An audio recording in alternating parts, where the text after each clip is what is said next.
നമസ്കാരം. ടോപ് 10ലേക്ക് സ്വാഗതം. സ്വർണ്ണക്കൊള്ളയിൽ കുറ്റക്കാരെ ശിക്ഷിക്കണമെങ്കിൽ ശാസ്ത്രീയ തെളിവ് ആവശ്യമാണ്. VSSCയുടെ ശാസ്ത്രീയ പരിശോധനാ ഫലം കോടതി SITക്ക് കൈമാറി. ഫലം എങ്ങനെ കേസിൽ നിർണായകമാകുമെന്നാണ് ഇനി അറിയാനുള്ളത്. ശബരിമല സ്വർണ്ണക്കൊടിമരത്തിലെ വാജിവാഹനം സ്വീകരിച്ച കേസിൽ തന്ത്രിക്കെതിരായ കേസിന്റെ കുരുക്കും അഴിഞ്ഞു തുടങ്ങിയിരിക്കുന്നു. പരസ്യമായി തന്ത്രിക്ക് കൈമാറിയ വാജിവാഹനമല്ല ശബരിമല സ്വർണ്ണക്കൊള്ളയുടെ ആഴം.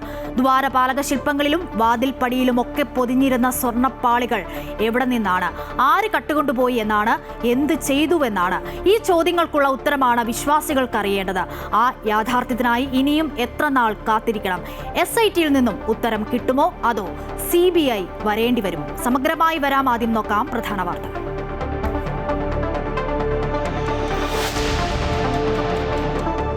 ശബരിമലയിലെ വാജിവാഹന കൈമാറ്റം ഹൈക്കോടതി അംഗീകാരത്തോടെ ആചാരവിധി പ്രകാരം തന്ത്രിക്ക് നൽകിയത് അഡ്വക്കേറ്റ് കമ്മീഷന്റെ സാന്നിധ്യത്തിൽ. സ്വർണ്ണക്കൊള്ളയിൽ ശാസ്ത്രീയ പരിശോധനാ ഫലം SITക്ക് കൊല്ലം വിജിലൻസ് കോടതി കൈമാറി. റിമാൻഡിലുള്ള ദേവസ്വം ബോർഡ് മുൻ അംഗം KP ശങ്കരദാസിനെ സ്വകാര്യ ആശുപത്രിയിൽ നിന്നും തിരുവനന്തപുരം മെഡിക്കൽ കോളേജിലേക്ക് മാറ്റി.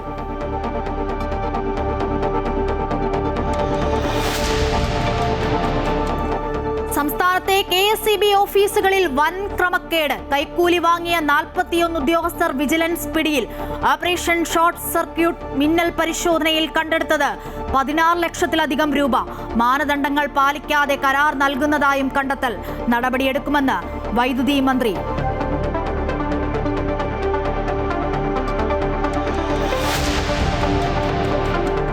നിയമസഭാ തെരഞ്ഞെടുപ്പിനുള്ള ഒരുക്കത്തിൽ മുന്നണികൾ. ഗൃഹസന്ദർശനം നടത്തുന്ന നേതാക്കൾക്ക് പെരുമാറ്റച്ചട്ടവുമായി CPM.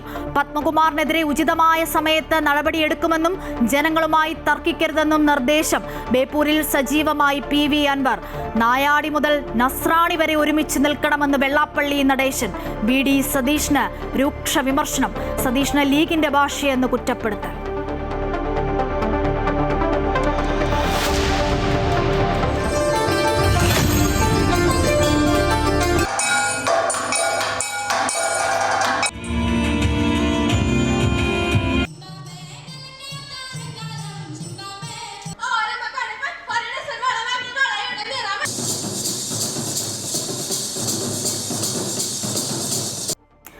സംസ്ഥാന സ്കൂൾ കലോത്സവത്തിൽ കണ്ണൂരിന്റെ മുന്നേറ്റം തുടരുന്നു. തൃശൂർ തൊട്ടുപിന്നിൽ. പുതുചരിത്രവുമായി കലോത്സവം. വീഡിയോ കോൺഫറൻസിലൂടെ പോസ്റ്റർ മത്സരത്തിൽ പങ്കെടുത്ത ഗുരുതര രോഗം ബാധിച്ച കാസർഗോഡ് സ്വദേശിനി സിയ ഫാത്തിമയ്ക്ക് A ഗ്രേഡ്.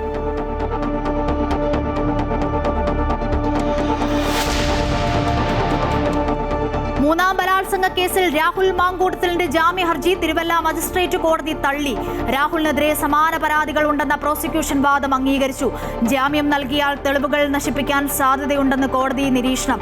ജാമ്യത്തിനായി സെഷൻസ് കോടതിയെ സമീപിക്കാൻ രാഹുൽ.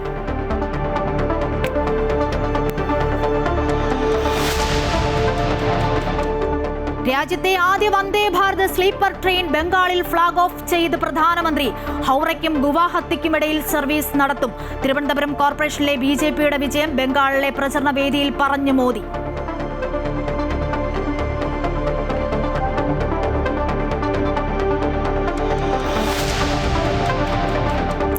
ഇറാന് പിന്തുണ നൽകുമെന്ന് UN സുരക്ഷാ കൗൺസിലിൽ ചൈനയും റഷ്യയും. അമേരിക്കൻ സൈനികാക്രമണം യുദ്ധത്തിന് വഴിവെക്കുമെന്ന് കൗൺസിലിൽ വിലയിരുത്തൽ. ഇറാനിൽ നിന്നുമുള്ള ഇന്ത്യക്കാരുടെ ആദ്യ സംഘം മടങ്ങിയെത്തി.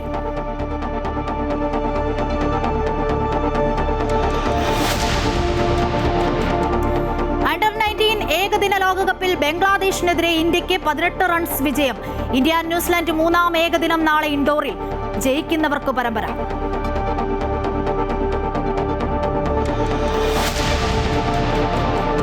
ചിന്നക്കനാലിലെ ഭൂമി ഇടപാടിൽ മാത്യു കുഴൽനാടൻ MLA ചോദ്യം ചെയ്ത് വിജിലൻസ്. അഴിമതിക്കാരനെന്ന് പ്രസംഗിക്കാനാണ് പിണറായി സർക്കാർ കേസെടുത്തതെന്നും അന്വേഷണത്തിലെ കണ്ടെത്തലുകൾ വിജിലൻസ് ജനങ്ങളോട് പറയണമെന്നും MLA.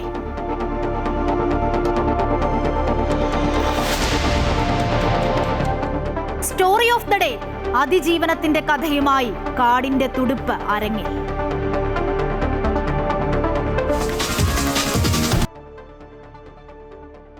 ഈ മണിക്കൂറിലെ ഏറ്റവും പ്രധാനപ്പെട്ട വാർത്തയിലേക്കാണ് ആദ്യം പോകുന്നത്. കീഴ്വഴക്കവും ആചാരവും പാലിച്ച് ഹൈക്കോടതിയുടെ അനുമതിയോടെയാണ് വാജിവാഹന കൈമാറ്റമെന്ന വസ്തുത തന്ത്രി കണ്ഠര് രാജീവർക്ക് ആശ്വാസം പകരുന്നു. തന്ത്രി കണ്ഠര് രാജീവർക്ക് വാജിവാഹനം കൈമാറിയത് ഹൈക്കോടതിയുടെ അനുമതിയോടെയെന്ന് അഡ്വക്കേറ്റ് കമ്മീഷണറുടെ റിപ്പോർട്ട് പുറത്തുവന്നു. ഇതിനോടകം പാരമ്പര്യ വിധി പ്രകാരമാണ് കൈമാറ്റം നടന്നത്. ശബരിമല സ്വർണ്ണക്കൊള്ളയിൽ തന്ത്രി കണ്ഠരര് രാജീവര അറസ്റ്റിലായതിന് പിന്നാലെയാണ് കൊടിമരം മാറ്റിയതിലേക്കും വാജിവാഹനം തന്ത്രിക്ക് നൽകിയതിലേക്കും SITയുടെ അന്വേഷണം നീളുന്നത്. വാജിവാഹനം തന്ത്രിയുടെ വീട്ടിൽ നിന്ന് അന്വേഷണ സംഘം കണ്ടെടുത്ത് കോടതിക്ക് കൈമാറിയിരുന്നു. എന്നാൽ തന്ത്രി കണ്ഠരര് രാജീവർക്ക് വാജിവാഹനം കൈമാറിയത് ഹൈക്കോടതിയുടെ അറിവോടെയും പാരമ്പര്യ വിധിപ്രകാരവുമാണെന്നാണ് അഡ്വക്കേറ്റ് കമ്മീഷണറുടെ റിപ്പോർട്ടിൽ പറയുന്നത്. എല്ലാം നടന്നത് അഡ്വക്കേറ്റ് കമ്മീഷണറുടെ സാന്നിധ്യത്തിലാണ്. 2017 മാർച്ചിലാണ് ഇക്കാര്യം ഹൈക്കോടതിയെ അറിയിച്ചത്. വാജിവാഹന കൈമാറ്റമടക്കം എല്ലാം ഹൈക്കോടതി അംഗീകരിച്ചു. കൊടിമര നിർമ്മാണ പ്രവൃത്തി മാതൃകാപരമെന്നും കോടതി നിരീക്ഷിച്ചു. അഡ്വക്കേറ്റ് കമ്മീഷണറുടെ പ്രവൃത്തിയെ പ്രശംസിച്ചു എന്നതുൾപ്പെടെയുള്ള കാര്യങ്ങളാണ് റിപ്പോർട്ടിൽ പ്രതിപാദിക്കുന്നത്. ഹൈക്കോടതി ഉത്തരവ് നിലനിൽക്കെയാണ് വാജിവാഹനം കസ്റ്റഡിയിലെടുത്തത്. അഷ്ടദിക്പാലകരടക്കം കൊടിമരത്തിലെ മറ്റു വസ്തുക്കളും സ്ട്രോങ് റൂമിലേക്ക് മാറ്റിയിരുന്നു. ഇത് തിരുവാഭരണ കമ്മീഷണറുടെയും അഡ്മിനിസ്ട്രേറ്റീവ് ഓഫീസറുടെയും സാന്നിധ്യത്തിലാണ് ചെയ്തത്. സന്നിധാനത്തെ സ്ട്രോങ് റൂമിൽ സീൽ ചെയ്താണ് ഇവ മാറ്റിയതെന്നും റിപ്പോർട്ടിൽ വ്യക്തമാകുന്നു. അമൃത ന്യൂസ്, തിരുവനന്തപുരം. അന്വേഷണത്തിലെ നിർണായക നടപടി. ശബരിമല സ്വർണ്ണക്കൊള്ളയുമായി ബന്ധപ്പെട്ട കേസിൽ നിർണായക ശാസ്ത്രീയ പരിശോധനാ ഫലം വിജിലൻസ് കോടതി അന്വേഷണ സംഘത്തിന് കൈമാറി. നഷ്ടപ്പെട്ട സ്വർണത്തിന്റെ മൂല്യം, പുരാവസ്തു മൂല്യം തുടങ്ങിയ വിവരങ്ങൾ അടങ്ങിയ റിപ്പോർട്ടാണ് കൈമാറിയത്. ഈ റിപ്പോർട്ട് വിശദമായി പരിശോധിച്ച ശേഷമായിരിക്കും തുടർ നടപടികൾ സ്വീകരിക്കുക. കഴിഞ്ഞ ദിവസം VSSയിൽ നിന്നും പരിശോധനാ ഫലം സീൽ വെച്ച കവറിൽ കൊല്ലം വിജിലൻസ് കോടതിയിൽ നൽകിയിരുന്നു. ശബരിമല സ്വർണ്ണക്കൊള്ളയുമായി ബന്ധപ്പെട്ട അന്വേഷണത്തിന്റെ ഗതി തന്നെ നിർണ്ണയിക്കുന്ന റിപ്പോർട്ടാണ് കൊല്ലം വിജിലൻസ് കോടതി SITക്ക് കൈമാറിയിരിക്കുന്നത്.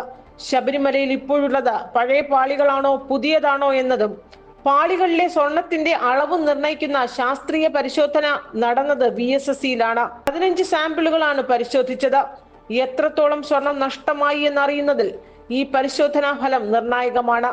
42 കിലോ പാളികൾ ചെന്നൈ സ്മാർട്ട് ക്രിയേഷൻസിൽ എത്തിച്ച് രാസമിശ്രിതം ഉപയോഗിച്ച് സ്വർണം വേർതിരിച്ച് കട്ടിയാക്കി എന്നാണ് SIT കോടതിയിൽ നൽകിയ റിപ്പോർട്ടിലുള്ളത്.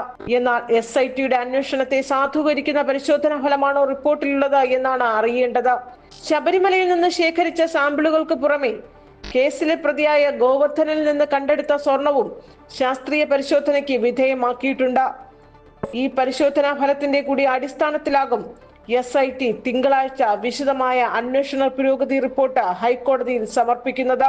ഇതിന്റെ അടിസ്ഥാനത്തിലാകും അന്വേഷണം CBIക്ക് കൈമാറുന്നതടക്കം ഹൈക്കോടതി തീരുമാനമെടുക്കുക. അമൃത ന്യൂസ്, തിരുവനന്തപുരം. ശബരിമല സ്വർണ്ണക്കൊള്ള കേസിൽ അറസ്റ്റിലായ ദേവസ്വം ബോർഡ് മുൻ അംഗം KP ശങ്കരദാസിനെ തിരുവനന്തപുരം മെഡിക്കൽ കോളേജ് ആശുപത്രിയിലേക്ക് മാറ്റി. പൂജപ്പുര ജയിൽ ഉദ്യോഗസ്ഥരെത്തിയാണ് തിരുവനന്തപുരത്തെ സ്വകാര്യ ആശുപത്രിയിൽ നിന്നും മെഡിക്കൽ കോളേജ് ആശുപത്രിയിലേക്ക് മാറ്റിയത്. മെഡിക്കൽ കോളേജിൽ ജയിൽ അധികൃതരുടെ മേൽനോട്ടത്തിൽ ചികിത്സകൾ പുരോഗമിക്കും. തിരുവിതാംകൂർ ദേവസ്വം ബോർഡിന്റെ കീഴിലുള്ള ക്ഷേത്രങ്ങളിലെ ശാന്തി നിയമനത്തിന് തന്ത്രവിദ്യാലയങ്ങളുടെ സർട്ടിഫിക്കറ്റ് യോഗ്യതയായി അംഗീകരിച്ച ഹൈക്കോടതി വിധിക്കെതിരെ സുപ്രീം കോടതിയിൽ ഹർജി സമർപ്പിച്ച അഖില കേരള തന്ത്രി സമാജം. തിരുവിതാംകൂർ ദേവസ്വം ബോർഡിൽ പാർട്ട് ടൈം തന്ത്രിമാരുടെ തസ്തികകളിലേക്ക് അപേക്ഷ ക്ഷണിച്ച് 2023 പുറപ്പെടുവിച്ച വിജ്ഞാപനത്തിൽ നിഷ്കർഷിച്ച യോഗ്യതയാണ് ചോദ്യം ചെയ്താണ് ഹർജി നൽകിയിട്ടുള്ളത്. നേരത്തെ കേരള ഹൈക്കോടതി ദേവസ്വം ബോർഡും കേരള ദേവസ്വം റിക്രൂട്ട്മെന്റ് ബോർഡും അംഗീകരിച്ച തന്ത്രവിദ്യാലയങ്ങൾ നൽകുന്ന സർട്ടിഫിക്കറ്റ് യോഗ്യതയായി അംഗീകരിക്കാമെന്ന് വിധിച്ചിരുന്നു. എന്നാൽ താന്ത്രിക വിദ്യാഭ്യാസം നൽകുന്ന വിദ്യാലയങ്ങളെ വിലയിരുത്താനും അംഗീകാരം നൽകാനുമുള്ള വൈദഗ്ധ്യമോ നിയമപരമായ അധികാരമോ തിരുവിതാംകൂർ ദേവസ്വം ബോർഡിന് ഇല്ലെന്നാണ് അഖില കേരള തന്ത്രി സമാജത്തിന്റെ വാദം.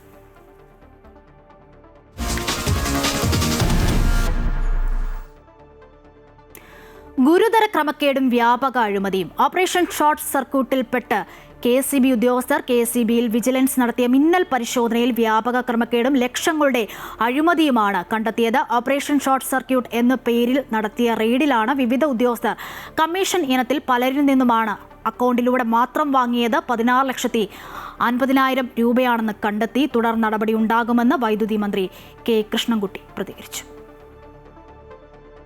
കരാറുകാരിൽ നിന്നും കമ്മീഷനിനത്തിൽ ഉദ്യോഗസ്ഥർ കൈക്കൂലി വാങ്ങി പരിശോധന നടത്താതെ ബിൽ മാറിക്കൊടുക്കുന്നുവെന്ന വിവരത്തിന്റെ അടിസ്ഥാനത്തിലാണ് വിജിലൻസ് റെയ്ഡ് നടത്തിയത്. കഴിഞ്ഞ 5 വർഷം നടത്തിയ കരാർ പ്രവൃത്തികൾ വിജിലൻസ് പരിശോധനയ്ക്ക് വിധേയമാക്കി.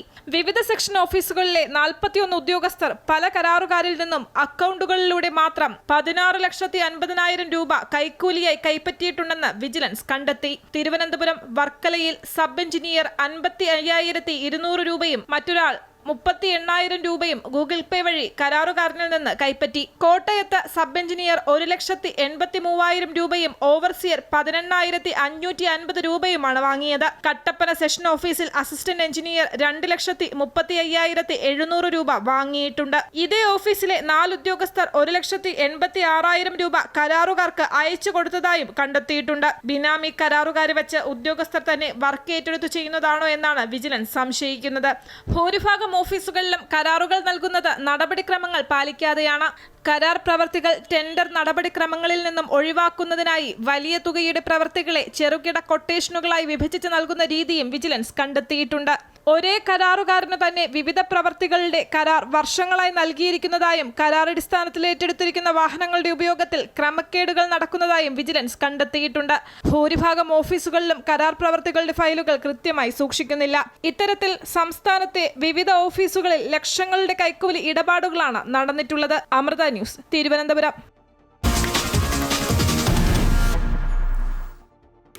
നിയമസഭാ തിരഞ്ഞെടുപ്പിനെ നേരിടാൻ അരയും തലയും മുറക്കി ഇടതുമുന്നണി. ഗൃഹസന്ദർശനം നടത്തുന്ന നേതാക്കൾക്കും പ്രവർത്തകർക്കും പെരുമാറ്റച്ചട്ടവുമായി CPM തെറ്റ് തിരുത്തുമ്പോൾ പാർട്ടിയെ കുഴപ്പത്തിലാക്കരുതെന്നും വീട്ടുകാരോട് തട്ടിക്കയറരുതെന്നും നിർദ്ദേശം. പത്മകുമാറിനെതിരെ ഉചിതമായ ഘട്ടത്തിൽ നടപടിയെടുക്കുമെന്നും RSSനെതിരായ വിമർശനം ഹിന്ദുക്കൾക്കെതിരെയല്ലെന്നും ജമാഅത്തെ ഇസ്ലാമിക്കെതിരായ വിമർശനം മുസ്ലിങ്ങൾക്കെതിരല്ലെന്നും ബോധ്യപ്പെടുത്തണം.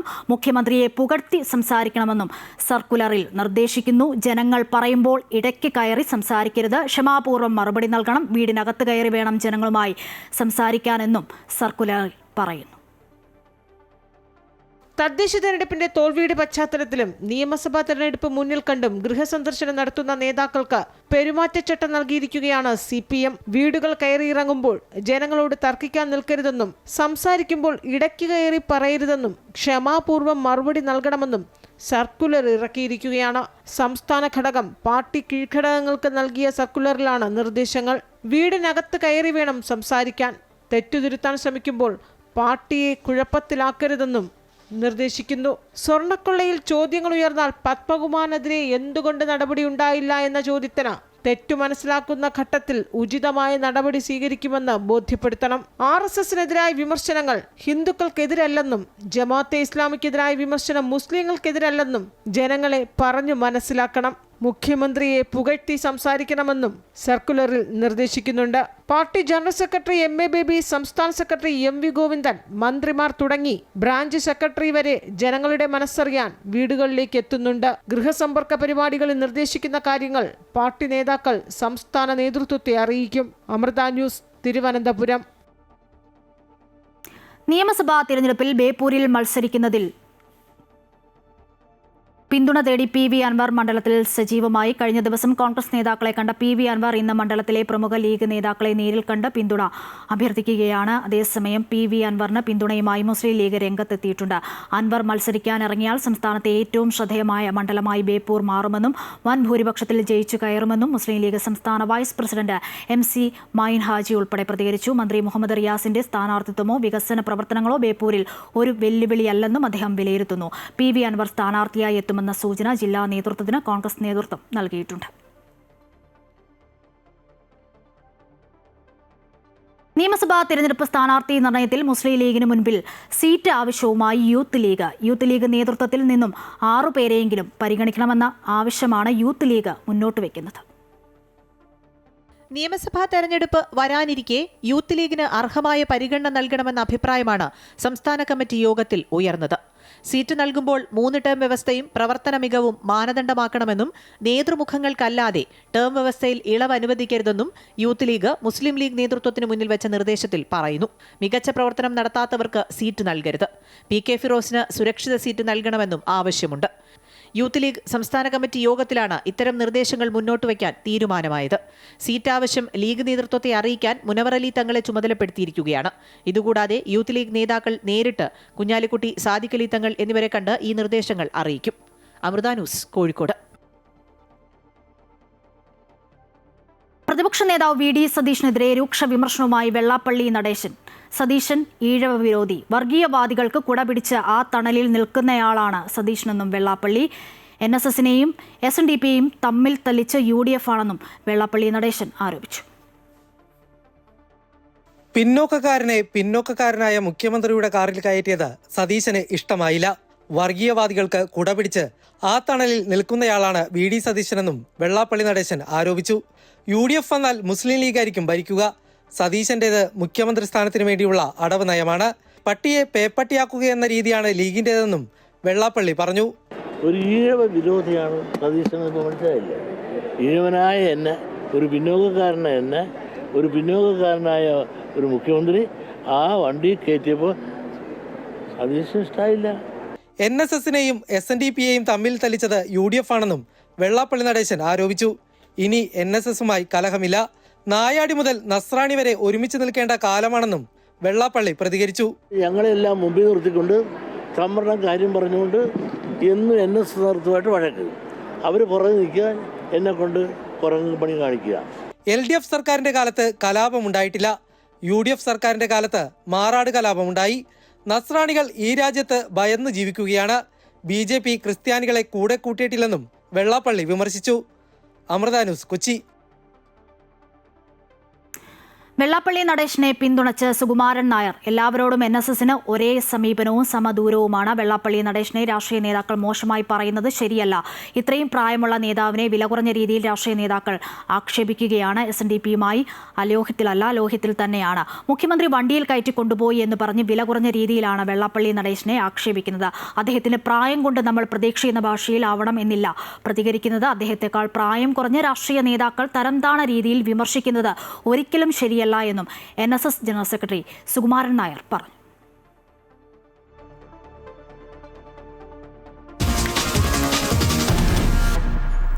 കലയരങ്ങ് co-powered by Vismaya amusement park, Parassinikkadavu, Kannur. In association with Swarnamukhi golden diamonds, സൂര്യപ്രഭയുടെ Swarnamukham, Kairali agriculture multi state cooperative society limited, Freeco pain spray, herbal pain reliever, a product of Vaidyaratnam Aushadhi, a government of Kerala undertaking.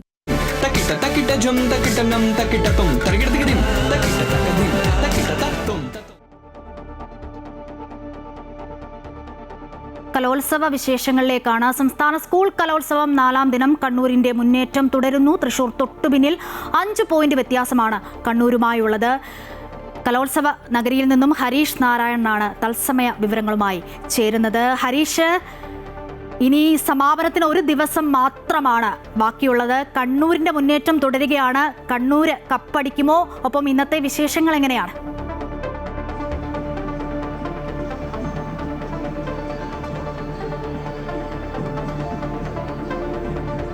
Aswathy, തീർച്ചയായും ഇനി ഏതാനും മണിക്കൂറുകൾക്കകം ഈ ഒരു കലോത്സവം സമാപിക്കും. ഞാനിപ്പോൾ ഉള്ളത് പ്രധാന വേദിയിലാണ്. ഇപ്പോഴും മത്സരങ്ങൾ പുറകിൽ നടന്നുകൊണ്ടിരിക്കുകയാണ്. ഈ ഒരു സമയത്തും ഈ ഇത്രയും വൈകിയ വേളയിലും വലിയ ജനത്തിരക്കാണ് ഇന്ന് അനുഭവപ്പെട്ടത്. കഴിഞ്ഞ കുറേ ദിവസങ്ങൾ എടുത്തു നോക്കുകയാണെങ്കിൽ ഇന്ന് കൂടുതൽ ആളുകൾ ഇങ്ങോട്ടേക്ക് എത്തിയിരിക്കുന്നു എന്നുള്ളതാണ്. അവധി ദിനം കൂടി ആയതിനാലായിരിക്കാം ഒരുപക്ഷെ വലിയ രീതിയിലുള്ള തിരക്ക് ഇന്ന് നമുക്ക് ഇവിടെ കാണാൻ സാധിക്കും. ഈ ഒരു പ്രധാന വേദിയുടെ മൈതാനിയിലൊക്കെ അത്രത്തോളം ആളുകളാണ് തടിച്ചുകൂടിയിരിക്കുന്നത് എന്നുള്ളതാണ്. മാത്രമല്ല ഇനി നാളെ ഞായറാഴ്ച ആയതിനാൽ തന്നെ കൂടുതൽ തിരക്ക് ഉണ്ടാകും. മാത്രമല്ല നാളെ സമാപന ദിവസമാണ്.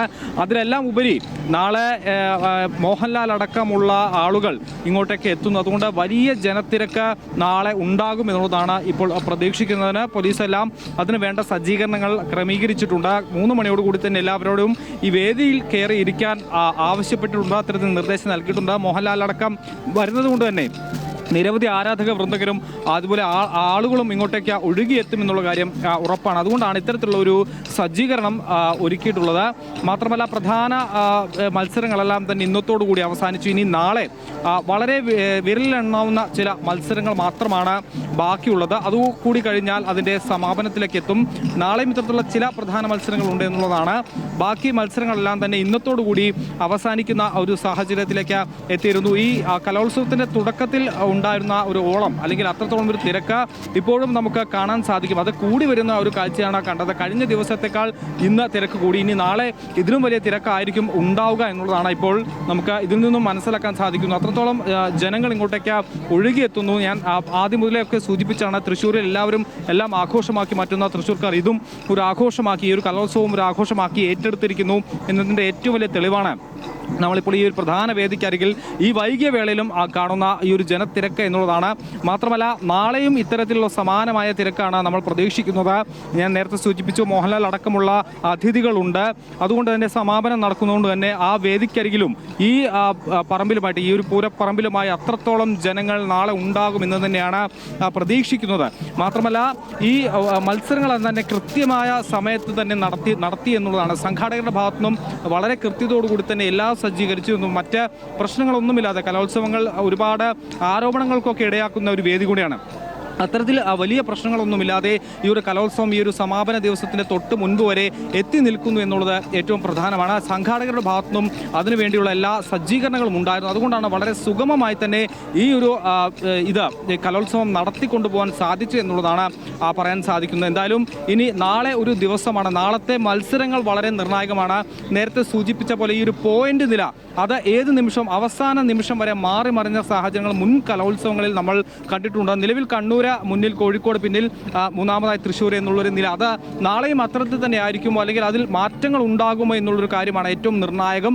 അതനുസരിച്ചായിരിക്കും ആരാണ് കപ്പെടുക്കുക അല്ലെങ്കിൽ ആരായിരിക്കും വിജയ് എന്നുള്ള ഒരു നിഗമനത്തിലേക്ക് എത്തുക. അത് മിക്കവാറും നാളെ ഉച്ചയോടുകൂടി തന്നെ നമുക്ക് ആ ഒരു കാര്യത്തിൽ പ്രധാനമായും അതുമായി ബന്ധപ്പെട്ടുള്ള വിവരങ്ങൾ വരുമെന്നുള്ളതാണ്. കാരണം ഉച്ചവരെ മത്സരങ്ങളുണ്ട്.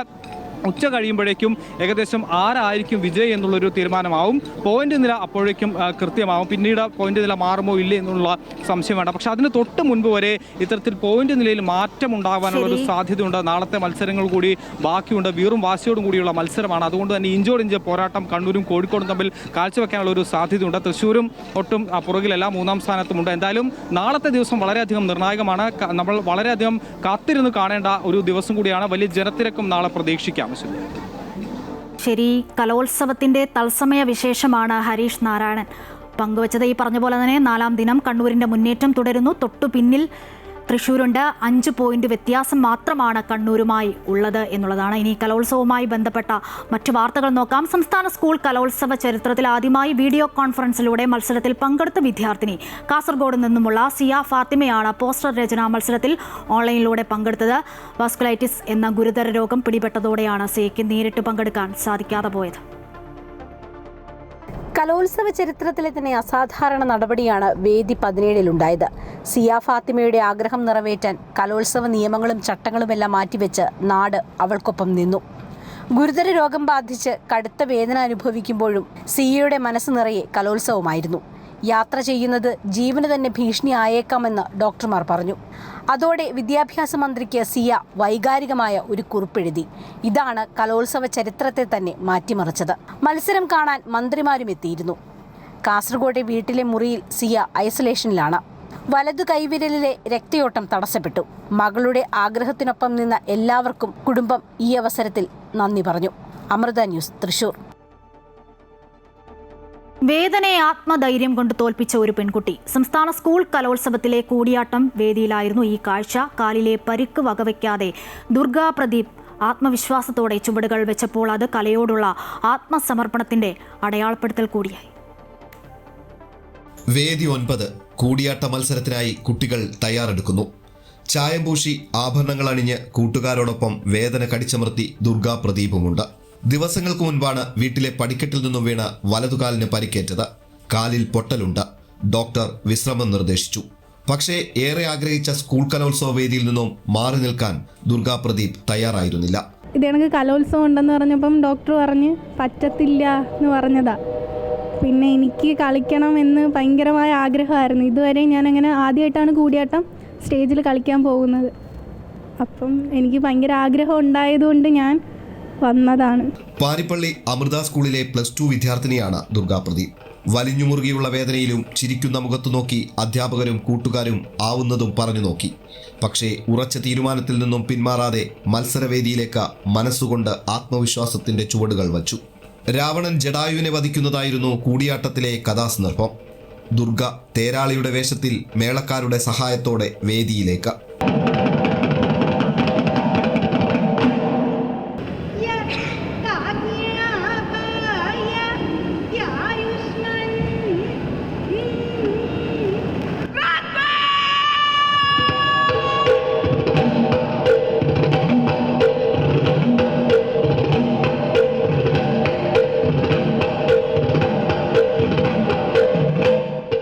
മത്സരശേഷം വേദിക്കു പിന്നിൽ തളർന്നിരുന്നപ്പോഴും മനസ്സിന്റെ ധൈര്യം കൈവിട്ടില്ല. കൂട്ടുകാരും അധ്യാപകരും രക്ഷിതാക്കളും സഹായത്തിന് ഓടിയെത്തി.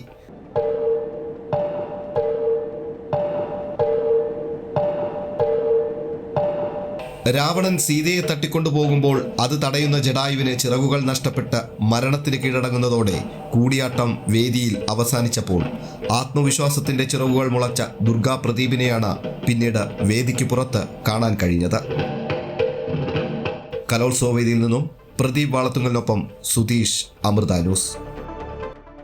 സംസ്ഥാന സ്കൂൾ കലോത്സവത്തിലെ കൂടിയാട്ടം മത്സരവേദിയിൽ ഇത്തവണയും പാരിപ്പള്ളി അമൃത സ്കൂളിലെ കുട്ടികളുടെ പ്രകടനം മികച്ചതായിരുന്നു. അവരുടെ പ്രകടനത്തിലേക്കുമൊപ്പം മത്സരവിശേഷങ്ങളിലേക്കും.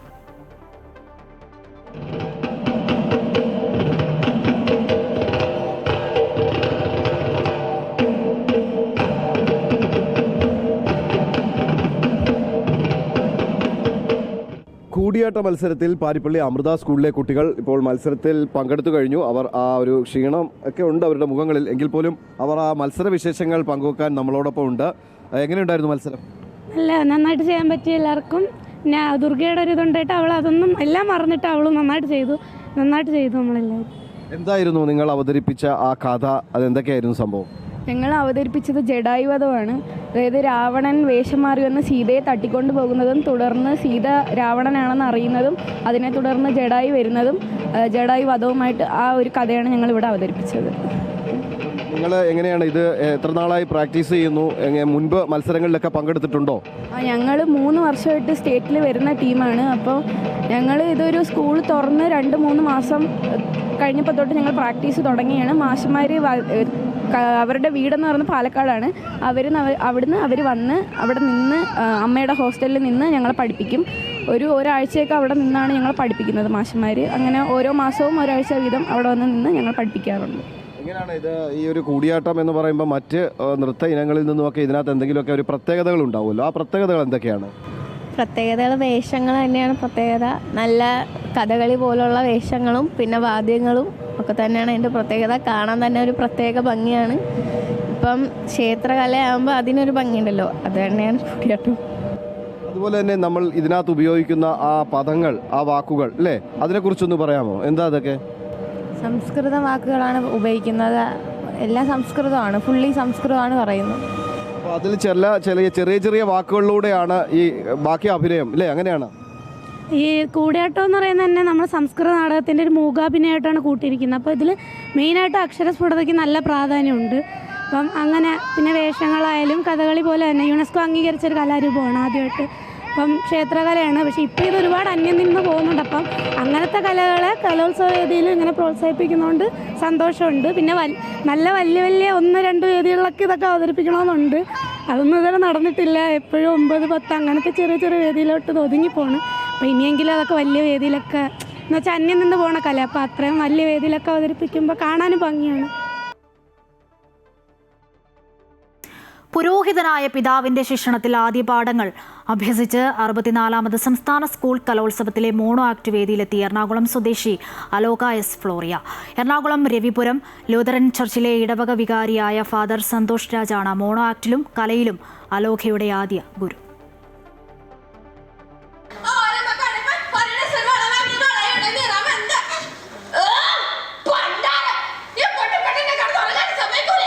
അപ്പി അപ്പീലിലൂടെ മോണോ ആക്ടിൽ എ ഗ്രേഡ് നേടിയാണ് അലോഖ സംസ്ഥാന സ്കൂൾ കലോത്സവ വേദിയിലേക്ക് എത്തുന്നത്. ഇവിടെയും എ ഗ്രേഡ് കരസ്ഥമാക്കാൻ അലോഖയ്ക്കായി. എറണാകുളം ഗവൺമെന്റ് ഗേൾസ് ഹൈസ്കൂളിലെ 10ാം ക്ലാസ് വിദ്യാർത്ഥിനിയാണ് അലോഖ. പിന്നീട് തെച്ചുമിനുക്കാൻ മറ്റ് അധ്യാപകർ ഉണ്ടായെങ്കിലും ഇപ്പോഴും ഏകാഭിനയത്തിന്റെ പെർഫെക്റ്റ് ടച്ച് അച്ഛനായ അച്ഛൻ തന്നെ, ഫാദർ സന്തോഷ് രാജ്. എനിക്ക് തിയേറ്ററിനോട് ഭയങ്കര പാഷനുള്ള ഒരാളാണ്. അപ്പം തിയേറ്റർ എന്ന് പറയുന്ന ഒരാളെ കുറച്ചും കൂടി ഒരു ടോട്ടൽ ഗ്രോയിങ്ങിന് ഭയങ്കരമായിട്ട് സപ്പോർട്ട് ചെയ്യുമല്ലോ. ഒരു നന്നായിട്ടുള്ള ഒബ്സർവേഷൻ ഉണ്ടാവും. പിന്നെ മനുഷ്യ നിലയിൽ വളർച്ചയ്ക്ക് ഒരുപാട് ഗുണം ചെയ്യുമെന്നുള്ളതുകൊണ്ടാണ് തിയേറ്ററിനോട് എനിക്ക്. അപ്പം മോളും ആ വഴി തന്നെയാണ്, അവളുടെയും പാഷൻ അതാണ്. നമസ്തേ. പ്രസംഗങ്ങളിൽ മാത്രം സാംസ്കാരികത പാടുന്ന ആധുനിക മനുഷ്യൻ തന്റെ പ്രവർത്തികളിൽ കലോത്സവ വേദിയിലെത്തിയ അലോഖ വേദിയിൽ അവതരിപ്പിക്കുന്നതും സമകാലിക ലോകത്തോട് സംവദിക്കുന്ന ഒരു വിഷയം തന്നെയാണ്.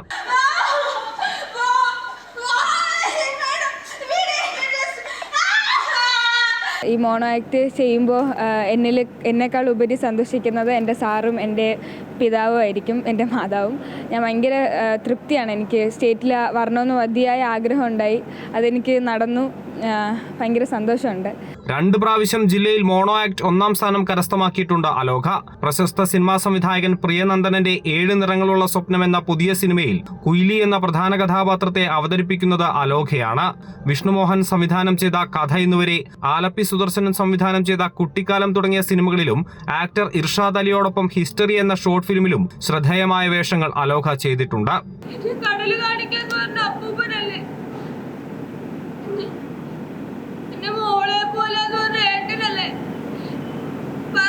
പ്രശസ്ത കാഥികൻ ഇടക്കൊച്ചി സലീം കുമാറിന്റെ ശിഷ്യ കൂടിയായ അലോഖ നിരവധി വേദികളിൽ കഥാപ്രസംഗം അവതരിപ്പിച്ച തന്റെ മികവും അടയാളപ്പെടുത്തിയിട്ടുണ്ട്. അമൃത ന്യൂസ്, തൃശൂർ. ഇടുക്കി ജില്ലയിൽ പ്രചാരത്തിലുള്ള ഗോത്ര കലാരൂപമാണ് മലപ്പുലയാട്ടം. വാദ്യോപകരണങ്ങൾ മാത്രം ഉപയോഗിച്ചാണ് ഇതിന്റെ സംഗീതം. പെൺകുട്ടികൾ പുരുഷവേഷം കെട്ടിയാണ് കലോത്സവ വേദിയിൽ വാദ്യോപകരണങ്ങൾ വായിക്കുന്നത്.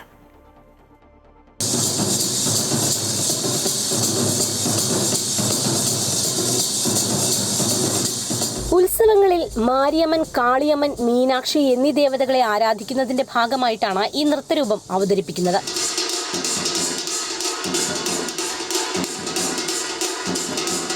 ചിക്കുവാദ്യം, കിടിമുട്ടി, കുഴൽ, കട്ടവാദ്യം എന്നീ ഉപകരണങ്ങൾ സംഗീതത്തിനായി ഉപയോഗിക്കുന്നു.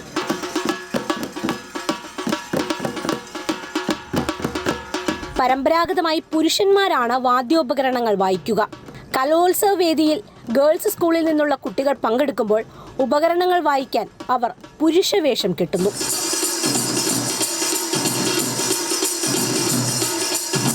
പരമ്പരാഗത രീതി വേദിയിൽ അവതരിപ്പിക്കുന്നതിന്റെ ഭാഗമായാണ് പുരുഷവേഷത്തിൽ പെൺകുട്ടികൾ എത്തുന്നത്. മുണ്ടും ഷർട്ടും വേഷം ധരിച്ച് മീശയും തലക്കെട്ടുമായാണ് ഇവർ എത്തുക. ദേവിനെ പ്രീതിപ്പെടുത്താനുണ്ട്. പിന്നെ മുൻകാലങ്ങളിൽ കാട്ടിലൊക്കെ കിട്ടുന്നതല്ല കിഴങ്ങ് സാധനമൊക്കെ കൊണ്ടുവന്നിട്ട് നമ്മുടെ മീനാക്ഷമ്മയെ പ്രീതിപ്പെടുത്താൻ വേണ്ടിയാണ് കൂടുതലും ചെയ്യുന്നത്. അത് സാധാരണ ബോയ്സാണ് താളം കൊട്ടുന്നത്, അടിക്കുന്ന ഫുള്ള് ബോയ്സ് തന്നെ. അപ്പോൾ അതിനെ ഒരു ഇത് വെച്ചിട്ടാണ് നമ്മൾ പെൺപിള്ളേർക്ക് ബോയ്സിൻ്റെ ഡ്രസ്സ് ചെയ്യുന്നത്. കലോത്സവങ്ങളിൽ പെൺപിള്ളേരെ കൊണ്ട് ഗേൾസ് സ്കൂളാകുമ്പോൾ പിള്ളേർ തന്നെ അവരുടെ ബോയ്സിൻ്റെ വേഷം ധരിച്ചിട്ട് അങ്ങനെ ചെയ്യും. മലപ്പുലയാട്ടത്തിലെ വാദ്യോപകരണങ്ങൾ പിടിച്ച് ഏറെ നേരം വേദിയിൽ നിൽക്കാൻ അല്പം ബുദ്ധിമുട്ടാണെന്ന് പെൺകുട്ടികൾ പറയുന്നു. പിള്ളേരാണെങ്കിൽ കുറേ ബുദ്ധിമുട്ടാകും, അത്രയും വെയിറ്റ് എടുത്ത് നിന്ന് അടിക്കണത്. കുറച്ച് വെയിറ്റ് ഉണ്ട്, കെട്ടി കുറേ നേരം നിൽക്കുമ്പോൾ കുറച്ച്, പിന്നെ കൈ ഇങ്ങനെ കടയും കുറച്ച് നേരം ഇങ്ങനെ പിടിച്ച് നിൽക്കുമ്പോൾ. പാരമ്പര്യമായിട്ട് അവർ ആണുങ്ങളാണ് കൊട്ടുന്നതൊക്കെ.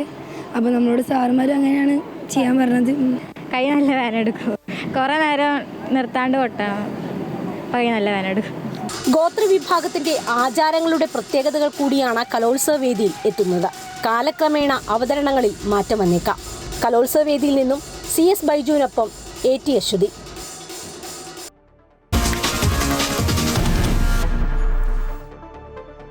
ഇനി ഇന്നത്തെ മറ്റു പ്രധാനപ്പെട്ട വാർത്തകൾ നോക്കാം. 3ാം ബലാത്സംഗ കേസിൽ രാഹുൽ മാങ്കൂട്ടത്തിലിന് തിരിച്ചടി. ജാമ്യാപേക്ഷ കോടതി തള്ളി. രാഹുൽ ജയിലിൽ തുടരും.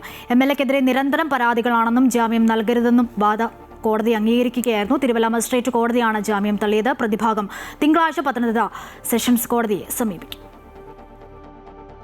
കഴിഞ്ഞ ദിവസം വിശദമായി വാദം കേട്ട ശേഷമാണ് തിരുവല്ല ജുഡീഷ്യൽ മജിസ്ട്രേറ്റ് കോടതി രാഹുൽ മാങ്കൂട്ടത്തിൽ MLA ജാമ്യ ഹർജിയിൽ ഇന്ന് തീർപ്പ് കൽപ്പിച്ചത്.